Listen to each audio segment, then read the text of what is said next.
I need you. The illustrious Jabba bids you welcome. I'm going to regret this. I'm Pete Mitchell. He's Peyton Jones. And this is the Church Planter Podcast, brought to you by Church Planter Magazine.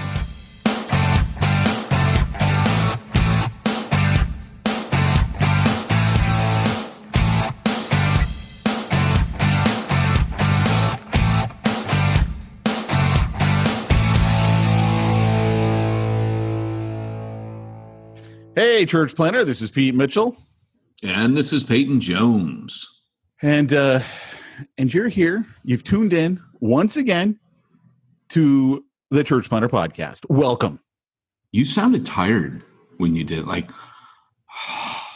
Well, no, because I didn't want to do the same thing I've been saying. You're blessed enough, you're smiled upon by the Almighty enough to listen to another episode of the Church Planter Podcast. I didn't want to go there. Yeah. I get you. It's probably good. Did you and have you by any chance, whoa. Are you going to finish the sentence or are you? Whoa. Dude, I just had a senior moment. I literally just froze up in my brain. Have no clue. I was saying something and it's gone. It's out of there. That's what it looks like, folks. That's how it begins. Well, just so you know, I've never.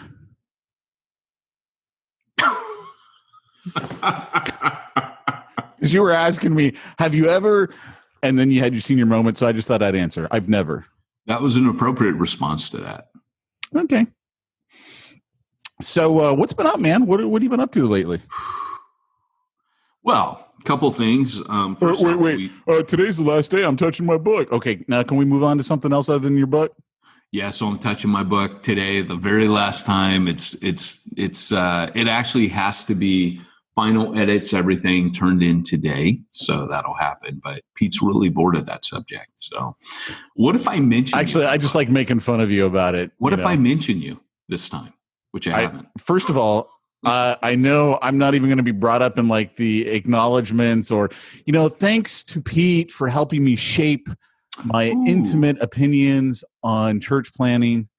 If it wasn't for 7 years of Church Planter Podcast and Church Planter Magazine, really led by Pete Mitchell, of which I was just merely a participant, I wouldn't be able to share this incredible knowledge. Do you think that'll sell? That's what I'd like to see. That might. I mean, hey, if it sells, let's do it. Of course, it'll sell. Of course. So I could put Peyton Jones and Pete Mitchell as authors. Well, I thought that's what we had agreed to. Fitty. You know what's funny is I recently was listening to a guy named Bill Bryson who writes about living in the UK, and the British love him. Like, I don't know if he's really well known here, but he writes books like Notes from a Small Island, I'm a Stranger Here Myself. So as an American coming back, I'm re-listening on Audible. That should be a sponsor to Bill Bryson. Yeah, audible.com. We had an affiliate. We had an affiliate link for him. We need to use that. Of course, I never see a penny of that, but funny. I've never gotten a piece of my book royalty, so there's that. So, anyways, the kind of funny thing is though. I'm teasing. Twice? No, I was teasing. But what's funny is I'm listening to him and he's super good. Communicating what it's like as an American after living like a huge chunk of your life in the UK. And it's hilarious. But he was talking about a book contract that he made where the guy calls him up, and it was for that book, I'm a Stranger Here Myself, that talks about readjusting life back in America and feeling like an outsider. And he goes, so the agent or the publisher calls him up and he's like, hey, we've got this idea for a book, blah, blah, blah, blah. Can you do it? And he goes, actually, this is the worst time. I can't do it. And the guy's like, hey, that's great. That's great. Oh, thanks so much. We knew you'd come through. And he's like, wait. No. I said I could not do it. And the guy has this entire conversation with him the whole time. He's not even listening to him. And at the end, he's like, the guy goes, great. Okay, we'll send the contract right over. Click. And he goes, he obviously was doing other things. He must have been like talking to multiple people at once. Didn't hear a word I said. It was just a formality. And he goes, that's how I got this book. And he still did the book. He still did the book. So apparently the other guy was right. He was right. Yeah. I mean, but is it ever a good time to write a book? That's what I'm looking at right now. Like I keep telling myself, I will never do this again. So like we ran the boys. Whatever. You're like, oh, I'm an author. Oh, look, I got Zondervan. Oh, look, I got David. I mean, you are like being an author is a big deal to you. Well, I don't think so anymore. Hey, just so you know, I'm a best-selling author, and you never hear that from me. So what's funny, though, it's funny because Joel Hughes is actually working on the discussion questions because the guy that's editing mine edited Tim Keller's. And so I went to my editor and said, hey, I don't got it in me to write this. I'm so fried and burnt out. And he goes, Tim Keller, that was his deal. He goes, I actually wrote his questions. Well, Joel Hughes is writing mine. And the funny thing is, Joel goes, if I've learned one thing from you, it's that I don't want any of this and I don't want to be a celebrity. And I was thinking, I'm not a celebrity. Like I'm so small potatoes. Like you and I know, like we have no fame, right? Like we run this, but we have zero fame. And, it's like, nobody really knows who I am. And as a missionary, I'm totally cool with that. But to be honest, I when he said that, I was like, here's the thing. You don't get into writing books on church planning to A, be famous or B, to make money. You just don't. You do it for the same reason you and I have done this podcast. And that is to frickin' help church planners. Well, maybe one of these days, these publishers are going to realize there's no money in doing the book and they'll wise up and stop doing the books. Yeah, it is a business. I mean, no doubt. Because they're not doing it to further the kingdom. They're doing it to make a profit. They are doing it. Yeah, they are. And I think there's both. Knowing the people that I work with, I think it's both. I'm not saying honestly. They don't want to. I'm saying the leadership, absolutely not. I mean, Zondervan especially, they are all about the profit. David C. Cook, I don't know them as well, but Zondervan, because of who they're owned by, they have turned down books that have called out prosperity gospel people because that does affect their parent company. So yeah, they're about the money for sure. Oh, show.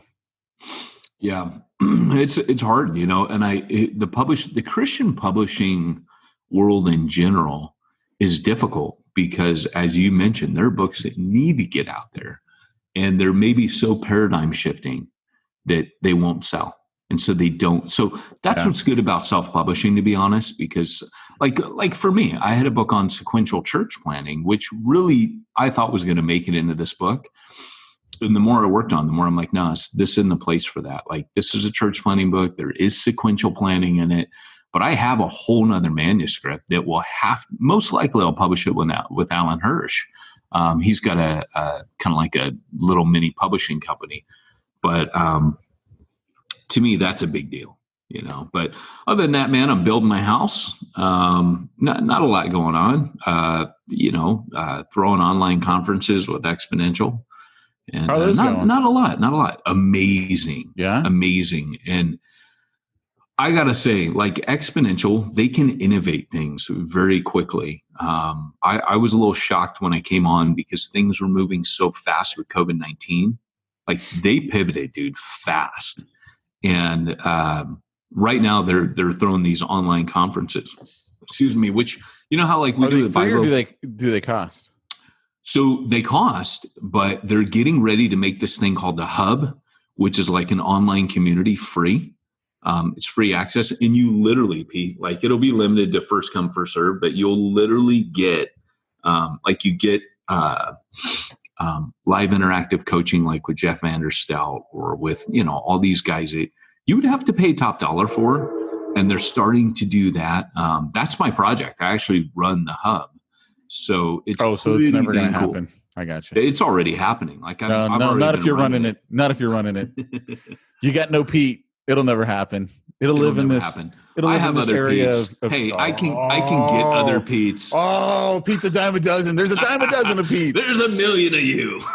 I love it. I love it. So I'm running that now, and it's really fun. I mean, it's really, and there's a lot of young people coming through it, and they're hearing the right things. That's what's good. I feel like, if we continue to channel the right voices on this thing, it's like what we do with the Bible Inner.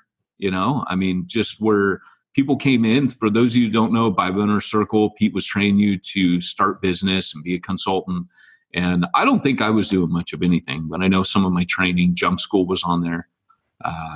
Which Jump School? You decide. But it was on there. And Jump School, the musical. Jump School, the musical. It's going to be playing on Disney Plus soon with Hamilton, the musical, which I didn't know what that was. They sent me an email. I'm like, what's that? Apparently there's a musical about Hamilton. It's been a big deal. You've never heard about that? No. It's a big thing on Broadway. Apparently it's a big deal. Yeah. Yeah. So I don't know any of those songs. I'm not a musical guy. I think it's the only musical play. I mean, it's a musical that I've ever been to is Les Mis. That's a great musical. Maybe 2 or 3 times I've been to it. It's good. It's really good. So I went to Phantom of the Opera, and it was cool, like the stage effects, but I didn't like the music. You know what? I take that back. I think I went to Phantom as well, but didn't like it as much as Les Mis. It was kind of weird. It was kind of like, all right, that's the sewer stuff, the horror aspect, that was cool. But I'll tell you the couple musicals that I actually like. So I don't like it. Like I saw La La Land, and I'm like, you've got to be kidding me. You people like this and voted it for Oscars. What is wrong with society? I feel like La La Land, like the fact that it hit number 1, just reinforced, and proves out that people are largely stupid, and that's why we have the Electoral College, right? Oh, La La Land is proof for the Electoral College. Of course, because the Founding Fathers knew people are stupid. We can't just let popular vote decide everything. We've got to have an Electoral College in place. That wasn't the reason that they had the Electoral College, but I like your philosophy today. You've said that before, dang it, and Pete. I have my own version of the truth, and I'm sticking with I have no problem with that. Facts of history, because yours actually fits today. People don't realize, hey, back then they couldn't exactly have everybody come from where they live to go vote in DC so they could actually get the vote. They had to do it locally so they could actually send one stinking guy to go vote. Yeah. Dude, DC is like the more you learn. So I was born in DC, and Were you really? Like, mm-hmm. Yeah, I was born in DC. I was born at George Washington Memorial, where they took Reagan when he got shot. So I actually, so my family is all up in Virginia on my dad's side, but I was born there. It's funny, like a lot of people don't know that the reason that the Capitol's in DC is because that was considered the line between the North and the South. And that there was a deal made that if it might have been Hamilton, I can't remember, I think it was Hamilton, that if he balanced the federal budget, that he said, I'll do it, but you have to move the capital from Philadelphia, Pennsylvania, to Washington, D.C. And that's how it got there. Interesting. I didn't know that. Yeah. So I do know some history, Pete. I'm just saying I like my facts. I feel like we need to have that little star with the rainbow behind it. The more you know, like come across the screen right now. Well, I'll tell you another little factoid. Okay, so I'm not cool with taking down like statues of Teddy Roosevelt, one of my heroes. Jefferson, Teddy! One of my heroes. Washington, love him or hate him, flawed. All these guys were flawed. I don't mind the Civil War statues coming down. What a lot of people don't realize is many of these were, you shouldn't just tear them down and spray paint them. You should probably go through the proper channels. But, the Civil War statues, they many of them, I didn't know this, they were erected during the Civil Rights Movement, after Civil Rights Movement, as a way of kind of, a lot of them, two waves. The first wave of Civil War statues for Confederate figures is when those people started dying after the Civil War, and they wanted to commemorate them. Second time was to actually show white dominance in a lot of the southern states. So that's a little interesting tidbit that makes you think. I always find it interesting that most Americans think that the Civil War was fought over slavery. Right. And it's like, No, I mean, I'm not saying that wasn't an It was a issue part of in it. it. It was a Yeah, part of it. Yeah. but it was not like. And I go, do you really think a bunch of white guys from the North were going to go kill their brothers and cousins and die themselves to free black people? No, it was not fought over slavery. Slavery was Right. absolutely an issue, but that's not what it was fought over. And as this one pastor online who I'm Facebook friends with, he goes, "There's a reason that the Underground Railroad ended in Canada and not the North." Right. Oh, that's a good point, man. Yeah, I was like, that's a really good point. So, but it like there's a scene in The Simpsons where Apu is trying to get his citizenship. They're like, what was the reason for the Civil War? And he goes, well, actually, it was several reasons. There was economic. And then he starts going in and they go, just say slavery. Just say slavery. That's rad. That's rad. Well, and it's funny. It was states' rights, but slavery was the focal issue. Yeah, but even, I mean, rights. Lincoln even was the from what I know, he was the only president to submit to Congress a amendment to the Constitution, which basically said you could keep slavery if you don't leave. It said each state could decide it. He was the only president because he didn't want to split the country. So, I mean, to say that it was, the North was going to go free all the slaves. No, it was absolutely a part of it. You can't remove it from it for sure. But, but it's the whitewashing of our history. Well, here's the thing: what we want. Nobody likes inaccurate facts, Pete. So when you talk about the Electoral College, let's be accurate, please.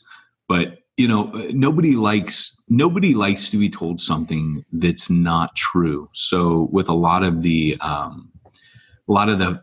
things that are coming out right now, people don't know what to think. And so therefore, but I think, listening to it again, I'm all for the removal of Southern Confederate propaganda. I'm all for the removal of the Southern Confederate flag. I think it's a pain point. I think we're past it. I don't see the point in keeping it. There's other things we can do. I'm all for the removal of people that fought in the Confederate War and lost, removing their statues. I'm all for that. I have no issue with that whatsoever. What I do think we need to be careful of, however, is the canceling that's going on, where if I don't like that and that makes me uncomfortable, I get rid of it. For example, that would be like saying, get rid of the Holocaust Museum. Now, the Holocaust Museum, there are multiple Holocaust museums all over the world, but, there's Dachau, there's, others that they need to be there. And we need to remember, lest we repeat. So right now, I am seeing, and sorry to wax political on this, I am seeing more evidence of fascism and fascist behavior from people claiming that they're anti-fascist. Oh, of course. Which I think many of these people, they don't have jobs, right? Many of the people that are out there, they don't have jobs. They're not a part of society. This system has become the evil. It's not reform the system. It is the system. What they'll do is they'll do what they did in the French Revolution, which is they all of a sudden go, oh, that guy over there, let's go get him. And then somebody goes, what about that guy? And the mob runs over and they tear everything down. They kill everyone who's got a semblance of intelligence. And in the end, it's them. Like, they can't decide on the name for their thing. They can't, so when you look at the chop, that is what it looks like when revolution happens in the wrong way, right? That's what it looks like. When the American Revolution happened, you had people in place. They knew what the heck they were doing. And yes, they were rebels. And yes, they overthrew their government. And yes, they resisted. And yes, but they did it in a way that was, trying to do it lawfully. When that didn't work, it became war. And they had systems in place to make sure that they could actually run a country. So these aren't the same things. I see people trying to draw comparisons. It's not the same thing. However, I do think that what will happen in our country, which is what always happens, is the change will not be significant and things will go back to normal. For example, when I was in the exponential prayer meeting last week, somebody made the comment that he prayed and it was beautiful. Something to the effect, and I wrote down what I could, and I improved it, I'll admit. Just joking. But to the best of my ability, I wrote down what they said, and it was something effective. Lord, forgive us for being angry at things that are just, for being, what was it? Hold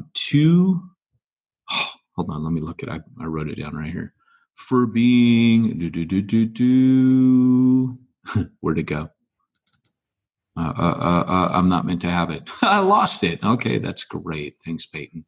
But it was something to do with, being angry about things that are unjust, being too easily distracted by things that are irrelevant, and being too easily satisfied with change that is insufficient.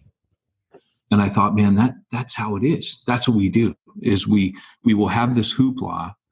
Change won't really happen, right? Everybody kind of defaults back to their entrenched positions. Nobody really changes. And we end up back where we are. And we will end up back here again because the changes weren't made, because dialogue didn't happen, because we didn't talk. Instead, it got politicized. It became, polarized on Republican, conservative, Democrat, liberal. It's ridiculous, Yeah. Sorry. That was a long rant, Pete. Mic drop. Boom. Jump School the Musical, side by side with Hamilton, dropping on Disney Plus this week. Great Scott, it's time for this week's topic. Well, it certainly is, Pete. It certainly is time for this week's topic. So here's what we thought we would do.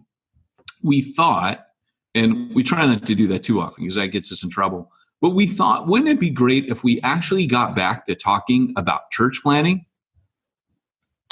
I don't understand. What exactly is church planning? Well, glad you asked, Pete. We want to kind of start walking you guys through what it actually means to plant a church. And we haven't really, excuse me, that was breakfast. Only professionalism at the Church Planter Podcast. I want to talk about what it means to plant a church versus starting a church. And one of the things that I think is important to know is there are two things that you can do. You can either start a church, kind of like a business startup, or you can plant a church. And I don't know if you've seen the movie Dead Poet Society. Oh yeah. But in that movie, right? Like he starts off by going, oh, Captain, my captain. Sorry. Oh, so good. So good.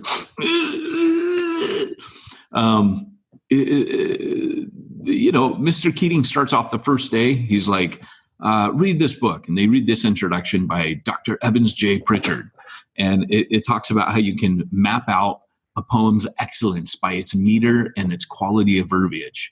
And he graphs it on a chart. He's writing as they're reading out loud. And then he turns around and goes, excrement. And they just look at him.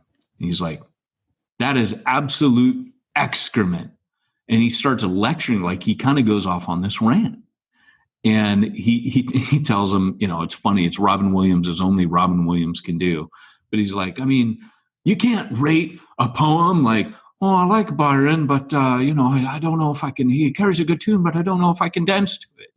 And, he just goes off on this thing about, this is the stuff of life, it's passion, it's the heart. And he goes, here's what I want you to do. Your first assignment, take that chapter and rip it out. And then he goes, and they just look at him blankly. They're in like this really expensive prep school, Harvard prep school. He goes, that's right. You heard me. Rip it out. And he starts grabbing the waste bin and he brings around right here, drop it in here. Rip. I want to hear ripping, gentlemen. And like one of the guys starts to rip. The other guy takes his ruler and starts to do it like very precise. And then people just start going nuts. And he goes, that's right. Be gone, the J. Evans Pritchards of this world. And I don't know, man, like sometimes in church planning, when I hear what is being portrayed for church planners to do, I think to myself, man, that is so not church planning. Like that's something else. That's like the J. Evans Pritchard take on church planning. And I call it church starting. I see a massive difference between church starting and church planning. And really, to be honest, as I'm heading into this book, sorry, Pete, I had to mention the book. Cha-ching. That's I've what missed I'm that doing. Sound effect. It's going to make its comeback because, I just wrote it. I wrote 2 textbooks, Pete. And what I should do is I should go through the other textbook that ended up on the cutting room floor. There's nothing like giving second best your podcasting audience. But looking at the world of church planning. They already have it. It's called Jump School. They got it every which way. Oh, no, they don't. Well, that would kind of be my 3rd textbook, to be honest. Think about it. Maybe I've written 3. It's weird that I don't have a book on church planning, actually. It's kind of weird. But you do now, right? Oh, I do now. Yeah. But I'm just saying up to this point. When does it come out, by the way? March 2021. Let's hope the world is open then. I don't know, man. Will there still be a need for church planning in 2021? I don't know. It just depends on. Never mind. I'm not going to go there. Go on. Well, I know where you're going. No, you don't. No, you don't. I do. Does that have to do with Breaking 2, the Electric Boogaloo? It has to do with Orange Man Bad. Orange Man Bad. Well, then I don't know where you were going. You're the only orange man I know, my friend. I'm just saying. Was that too far? Was that okay? Reread Daniel. Reread Daniel. That's all I'm saying. 3.5 years, man. 3.5 years. It's coming up. We got a few more days left. So going back to church planning versus church starting. I mean, that's kind of the tack that I'm taking in the book is, kind of like, the great theologian Led Zeppelin said, there are 2 paths you can go by, but in the long run, there's still time to change the path you're on. That reminds me of Bill and Ted's movie coming up. Remember when they went to heaven? I did not like number 2. What? You were the one that liked it. I was like, that's a stupid movie. Number 2 was the best. No, number 1. Number 1 was great. You and I have such different tastes in movies. I'm almost amazed that we have found any common ground when it comes to movies. Dude. You know what I'm saying, though? Yeah. Like, we do. Totally different tastes. Okay. Detour, best scene out of Bill and Ted. Go. I have no idea. I've never even thought about it.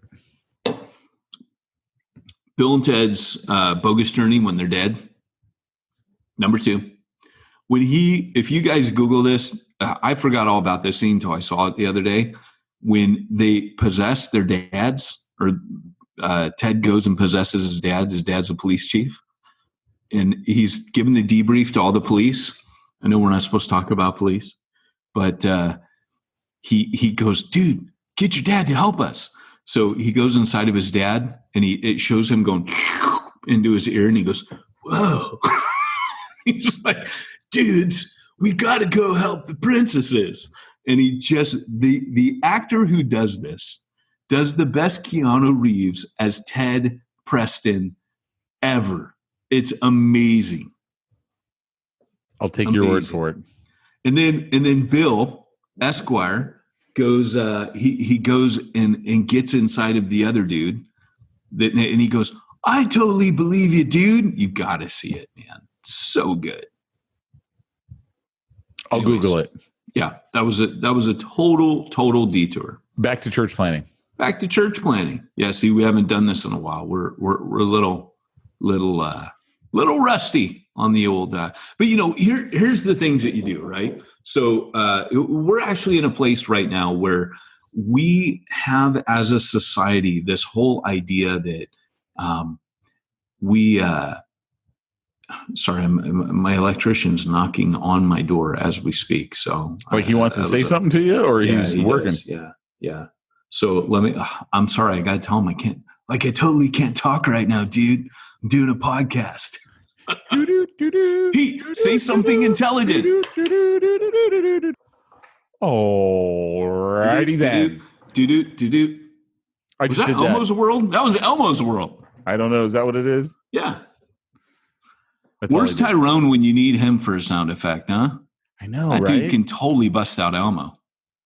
Yeah. Peyton's World. That's my world right now. This guy's knocking on my door nonstop. Buzzsaws, hammers, roofs.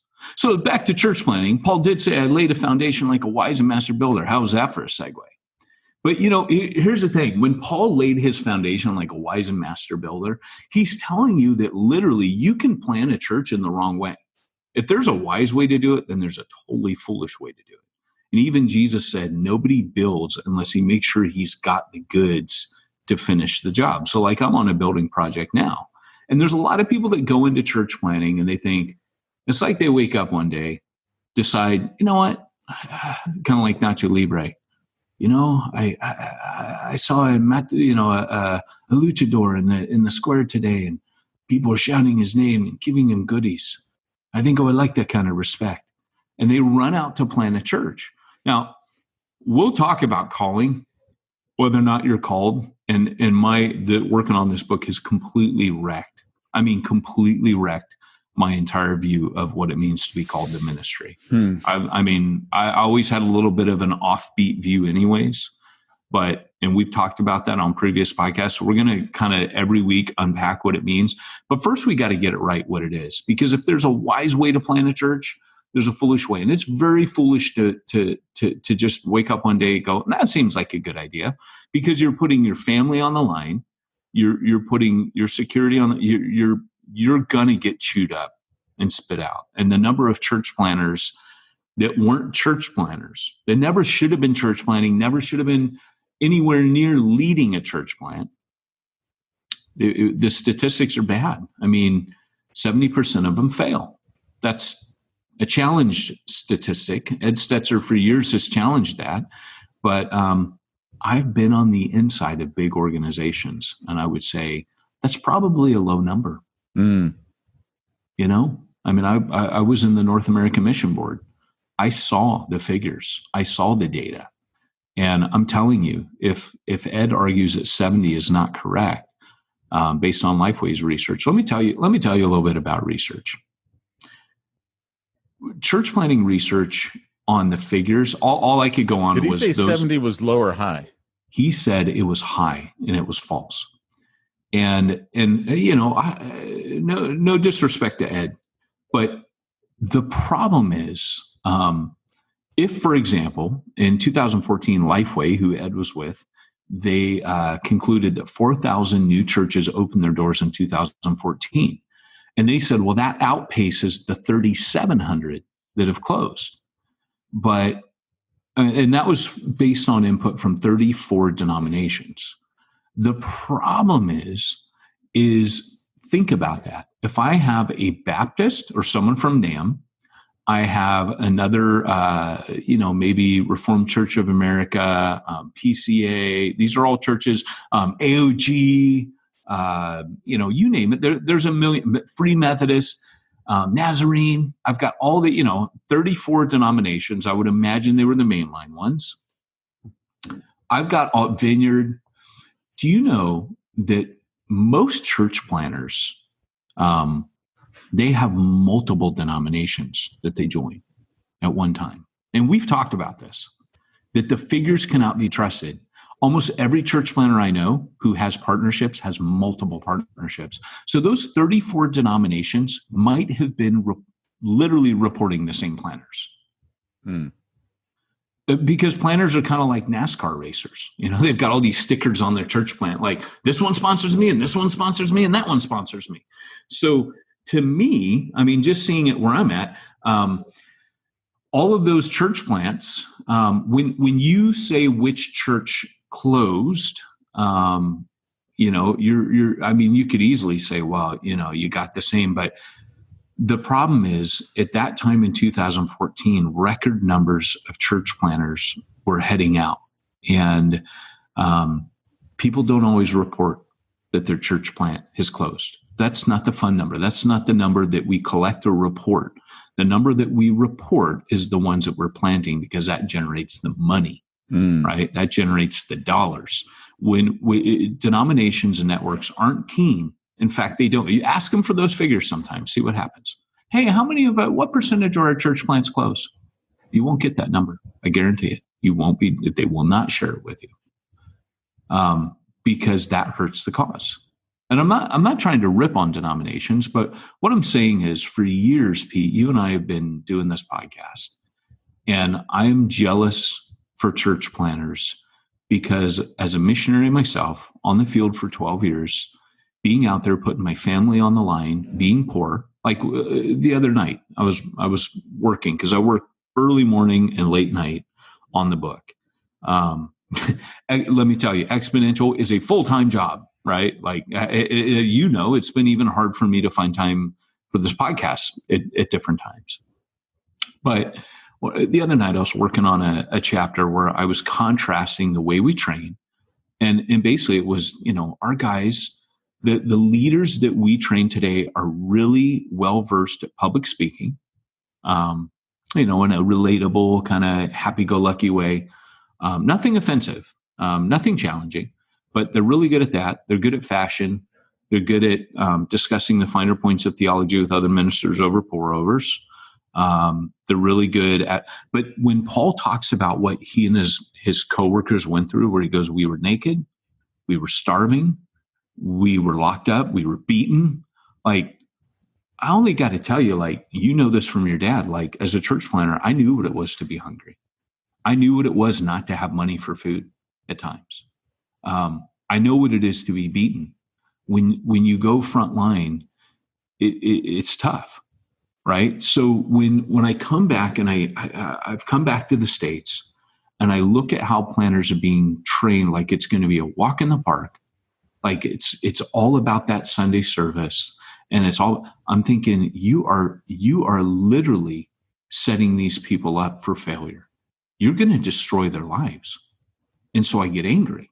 And so when you and I did jump school, you remember, like I had this passion, like they have to be trained correctly. And I'm not saying I'm the only one. There are some people out there that are doing fantastic church planner training. Like for example, I think ARC, Association of Related Churches, I think their training is good. I think guys like Dan White Jr. and why am I blanking out on his name? The other guy is with him. I hate when I do that. Senior moment.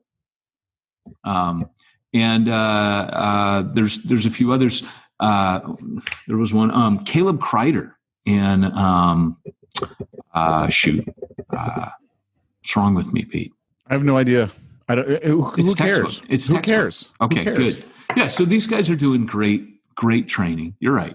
And so, there's some good people out there, but the reality is you cannot train a planter to do the little shake and bake. Like, in other words, like you can't tell them these 6 easy dance steps. These are the 6 crucial steps of church planning today.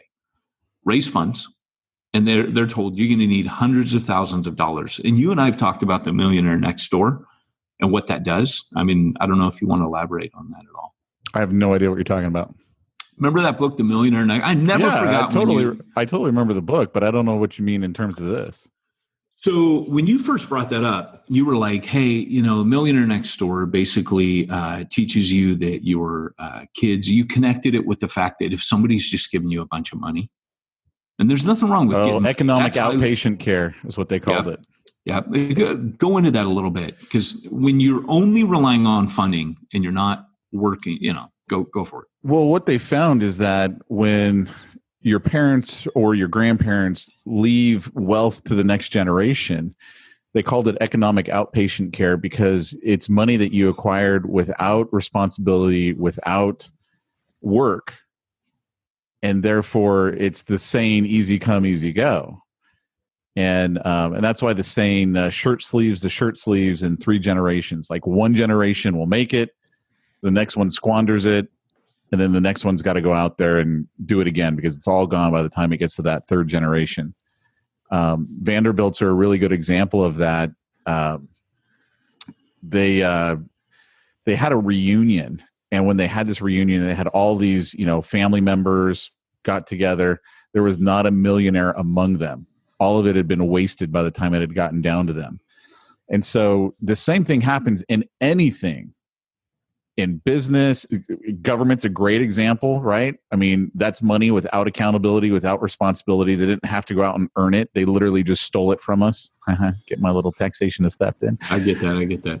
And so the same thing absolutely happens in church planting. And I'm not saying that guys are out there wasting it, but there's a difference between you have to fund your church without someone else giving you a checkbook. Like, you start to look at every little expense. You know, why are we spending money on this? Is there another way we can do it? Do we have to do it that way? Right. Same thing happens in the movie industry, right? When a director starts out and he's got no budget, like, he'll get imaginative and, oh, here's how we'll shoot that scene, you know, and then all of a sudden his next movie, they go, oh, here's $100 million to make it. Oh, how do I make an anti-gravity machine so my actors can float while I'm, you know, it's like, well, no, I've got the money. Right. Yeah. Well, that's where a lot of the innovative scenes, like the John Ford, John Wayne scene, Westerns, you know, the doorway shots. I mean, a lot of that stuff came about because, like you said, they didn't have a huge budget, and they're like, well, you know, I could do this or do that. But, you know, looking at, you know, the fact that if you're told you need hundreds of thousands of dollars for what? Like, oh, for advertising, for marketing, for this. Okay, that's great. But if you took all that away, could you church plant? Sure, you could. Because most missionaries, they don't have that kind of money. Now, there's a strong case to be made that, you know, Paul had people like Erastus, like Phoebe, like Priscilla and Aquila that were wealthy. You know, those are called gospel patrons. And they're very important. Even Jesus in Luke 8, verses 2-3, it says that there were 3 women that provided for him out of their means. And there's a great argument that there are times to be set aside, to leave your nets. The Bible bends over backwards to tell you it's okay to get paid for ministry. It's no problem there. But often the money's not there for it when the mission needs it.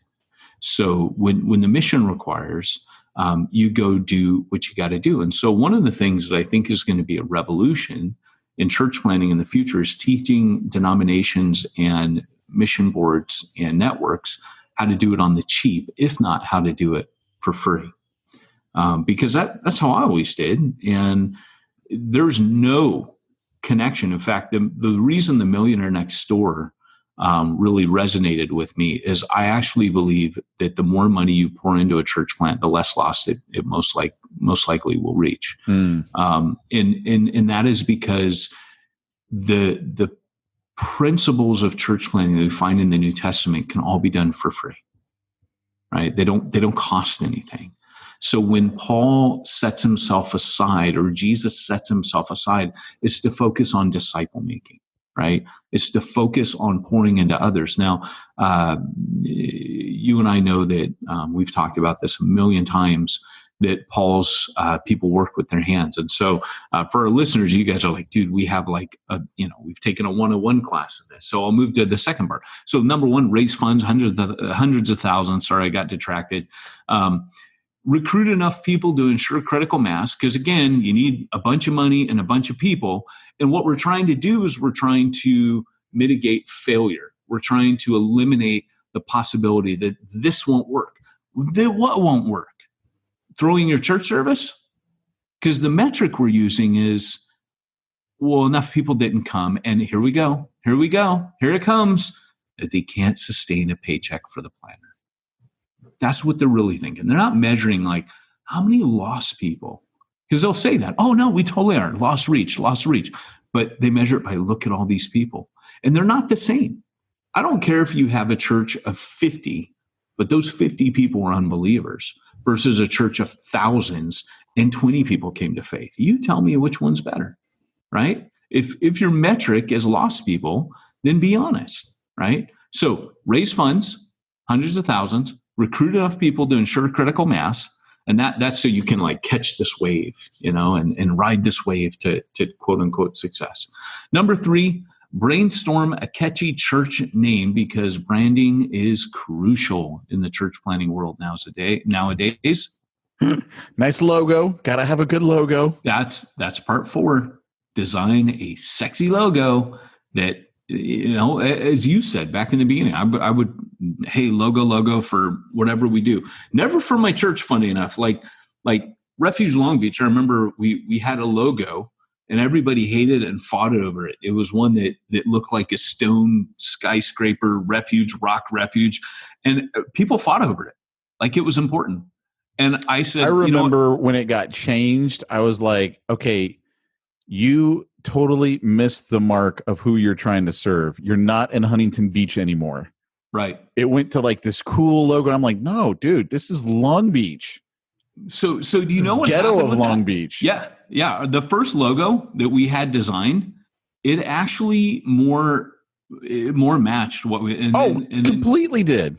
A millennial goes, oh, it's oppressive, and it. And then he just came up with that one. And here's what which is a nice logo. I get it. It's nice, but it didn't fit. We where you never were. Officially changed our logo. That's the irony. It was that individual had all the power over the website and just changed it. And so because that person kept changing my stuff, and I'm like, dude, I know what I'm doing. Stop changing my stuff. Right. So it literally got, and I remember at the time, this was my thought. We had 2 logos and I couldn't give a rip. Right. I was like, you know what? So it was confusing because we had one on our cards and one on our t-shirts. And I remember at the time going, and you and I were having this kind of debate in other circles. We were like, dude, the logo doesn't matter. Right. And it was funny because I got it when it came to church. I didn't get it when it came to this other stuff, To me, all the product stuff was branding that we were doing on the side. But for the church, I couldn't care less because I'm like, it's a freaking logo. No lost person's ever going to see it driving on there and go, oh, nice logo. That really caught my eye. I think I'll go there. Like I knew that has nothing to do with anything, And then number 5, rent a building. Number 6, advertise, blast, and promote on social media and hope it's enough to fill the building on launch day. And now if you contrast that, that's church starting. It's a business startup. That's what you've just basically described, right? Everything you just described is a business startup. Those are the 6 steps of church planning that we train planners in. But if you really look at it, and I didn't even mention North American Mission Board. I would say North American Mission Board does a pretty good job. I mean, I was on that team for a number of years, but that's not why I say that. I mean, the team there was fantastic, Knack Lake and others. And now the team there is even more incredible. But here's the deal. When Paul does it, right? This goes back to ripping out the Evans J. Pritchard pages. You watch Dead Poet Society, you watch Mr. Keating. That's like watching the Apostle Paul, right? You're inspired. You're like, man, what he's doing, who wouldn't love poetry? If you thought about it, like who wouldn't? You read the book of Acts, that's the stuff that gets you excited. All those 6 things I just mentioned, did that excite anybody? Like maybe if you're artistic, you think a logo's cool. Maybe I doubt most of that stuff excited any of you. Renting a building, advertising, Jump School, the church. Jump School, the marketing course. But here's the thing, right? I just look at it and I look at the New Testament. What did Paul do? Paul pretty much did this. He preached the gospel. That's what he did. Everywhere he went, he preached the gospel. Now, well, he preached the gospel and he connected with people personally. Yeah. So it's funny because right now what people say is he discipled. He did. I'm not going to take that away. There is kind of right now a move away from evangelism. And I fight that hard in the book coming up where I say, no, actually, if he had just discipled, he wouldn't have gotten persecuted. He preached, and that dude preached hard, and he preached hard things, and it got him stoned. It got him beaten up. Paul was primarily, he even said, for this reason, he says, I didn't baptize because I was called to preach. I preached to you Christ and him crucified. Preaching was being a herald is the word that Paul did. He was heralding Christ. to those who didn't know. And he even mentions where Christ is not named. That was his deal, was to raise the name and fame of Jesus everywhere he went. Church planting was cause and effect. It's what happened when he did that. And so one of the differences between church planting and church starting is church starting focuses on the church. Church planting focuses on the gospel. And so does discipleship come in? Yes, that's part of the Great Commission, right? That we're to preach the gospel and make disciples. And unfortunately, I would argue that if you spend all your time and energy pouring into those 6 steps that I laid out in modern church starting, I don't call it church planting, that you won't have time to preach the gospel and make disciples. The preaching the gospel and making disciples is kind of the heart of it. And I see the two as really, you mentioned he related with people. So when you're preaching the gospel, that's what apostolic preachers do. They relate with people and they build community and relationship. It's part of the. But I mean, also in his work, also when he was making tents, I mean, when he's at the workplace, he's connecting with people. Yeah, big time. He was, I mean, that's the thing is he was mixing. He was going where the people were at. Right. Nothing in that list that I read, raise funds, recruit enough people to ensure critical mass, brainstorm a catchy church name, design a sexy logo, rent a building, advertise, blast, and promote on social media. None of that has to do with that. None of it has to do with actually getting around people and mixing with them and making disciples, preaching the gospel. It's the opposite. So you can't call it church planting, because church planting, by definition, involves sowing the seed of the gospel. That's what you're planting. The church only grows if the gospel is planted. So there's no planting actually happening. So I call it a church starting, like a business startup. And I hope that makes sense. Yeah, it does. So we got to kind of define terms, and we're out of time. And that really, I mean, if all we did today was maybe just kind of throw out a new definition, this is a little taster of the old church plantology book that'll be coming out. It's like Scientology. I can make it like L. Ron Hubbard. You know, I can have like a volcano on the cover and it erupts. And why don't you? Let's make for your other church planting book. I want a volcano on it erupting. Yeah, baby. Yeah. Church plantology. So that's the name of the book. Pete's obviously a fan of that. So yeah, but that's it, man, is, you know, church starting versus church planting. That's what we're going to train planners to do, man. So if you tune in on the podcast over the next few weeks, months, years, we'll still be working through it.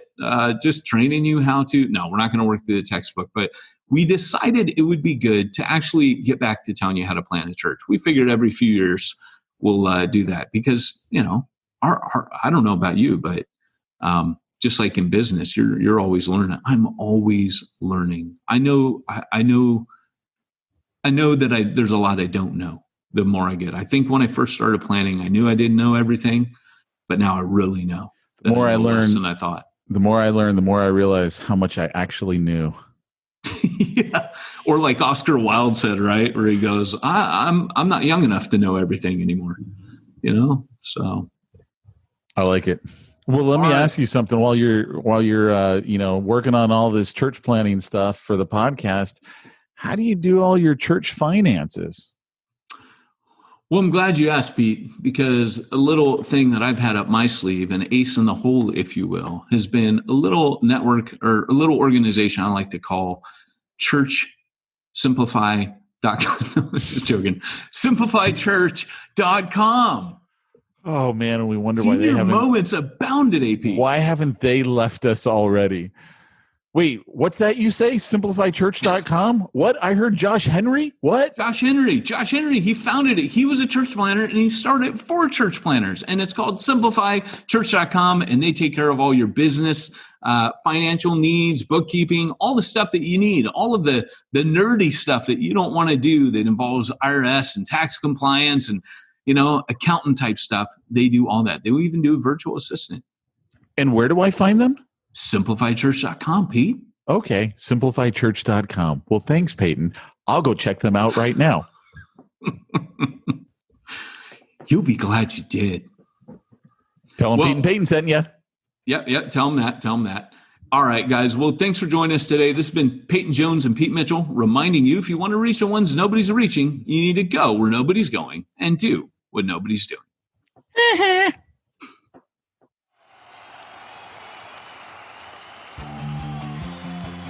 Thanks for joining us for another weekly episode of the Church Planter Podcast with Pete Mitchell and Peyton Jones. We'd love to hear your comments on this episode of the Church Planter Podcast. Visit us online and let us know what you thought at churchplanterpodcast.com.